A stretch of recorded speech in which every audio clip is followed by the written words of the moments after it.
এটা তো ইসলামের কোনো সম্পৃক্ততা নাই। এই যে যারা ইসলামের নাম ধরে সারা দেশে করছে, এদের বিরুদ্ধে আমৃত্যু লড়াই করব আমরা। আমৃত্যু লড়াই করব এবং এবং এই দেশে এদের যেন তরুণ প্রজন্ম ইনশাআল্লাহ ডে বাই ডে বুঝতেছে আরো বুঝবে। তো দেখেন আমাদের সম্পর্কে যে অভিযোগটা নিয়ে আসা হলো, তো সেই অভিযোগের ১ মাস আগের একটি ঘটনা এবং ১ মাস আগের ভিডিও ফুটেজ অনেকের কাছেই রয়েছে এবং যাকে অভিযুক্ত করা হয়েছে সে কিন্তু সাথে, সাথে আপনার সেখানে ভিডিও লাইভে এসে তার বক্তব্য দিয়েছে এবং সাথে, সাথে যে দোকানদার সম্পর্কে বলা হয়েছে সেও কিন্তু স্টেটমেন্ট দিয়েছে। তো আমরা এ বিষয়ে কোনো ছাড় দেব না। কারণ ২২ জানুয়ারি পর্যন্ত এই ঢাকা বিশ্ববিদ্যালয় পুরো বাংলাদেশ যখন ইচ্ছে মব ক্রিয়েট করেছে আমরা কিন্তু ছাড় দিয়েছি। এটা সবার সামনে বলতেছি। কোনো ছাড় দেব না। আমরা সকালে নির্দেশনা দিয়েছি যে প্রক্টর স্যার, কারণ সরাসরি গিয়ে মামলা করলে সবাই বলবে যে কেন সরাসরি মামলা করা হলো। আমরা ঢাকা বিশ্ববিদ্যালয় প্রশাসনকে আনুষ্ঠানিকভাবে ঢাকা বিশ্ববিদ্যালয় ছাত্রদলকে অভিযোগ অভিযোগ জানিয়েছে এবং মিডিয়ার সামনে তারা বক্তব্য রেখে এসেছে যে এই ঘটনার পুঙ্খানুপুঙ্খ তদন্ত ১ মাস আগে করা উচিত ছিল কিন্তু ভাই।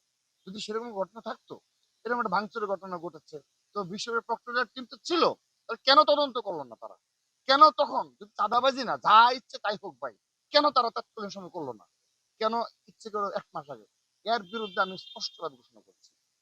এর জন্যে এর জন্যে সাফারার হতে হবে এবং অবশ্যই জবাবদিহিতার আওতায় নিয়ে আসা হবে। আমরা আজকে বিশ্ববিদ্যালয়ের সম্মানিত প্রক্টর স্যারকে আমরা আপনাদের মিডিয়ার সম্মুখে আমাদের অভিযোগ জানিয়ে এসেছি। তারা এবং রাতে আমি বিশ্ববিদ্যালয় প্রতিনিধিদের বলেছি তাৎক্ষণিকভাবে প্রক্টর স্যারকে অবহিত করে ১২ ঘন্টা সময় দেওয়ার জন্য। কিন্তু আমরা আরো বেশি তিনি আরো একটু বেশি সময় নিয়েছেন। তিনি নিয়েছেন ২৪ ঘন্টা প্রক্টর স্যার। আমরা ঠিক আছে ২৪ ঘন্টা সময় দিয়েছি। আগামীকাল সকালের মধ্যে যদি আমরা পরিপূর্ণ সঠিক তদন্ত রিপোর্ট না পাই এবং কেন প্রক্টরের টিমের সামনে একটি সংঘটিত ঘটনা ১ মাস পরে তারা এইভাবে চাঁদাবাজি বলে আখ্যায়িত করে ডকুমেন্টস আকারে ডাকসুকে, এটা ডাকসু যে কি টাইপ ডাকসু এটা বুঝতে পারছেন তো। তো সেটাকে কলঙ্কিত করে তার সামনে নাকি তারা ভিডিও প্রদর্শন করবে। তাহলে বিশ্ববিদ্যালয় প্রশাসনের কাছে থাকি। আমরা ২৪ ঘন্টা সময় নিয়েছে তারা। আমরা দিয়েছিলাম ১২ ঘন্টা, তারা নিয়েছে ২৪ ঘন্টা। আগামীকালের মধ্যে যদি এ বিষয়ে সুরা না হয় আমরা প্রথমে মামলা করব।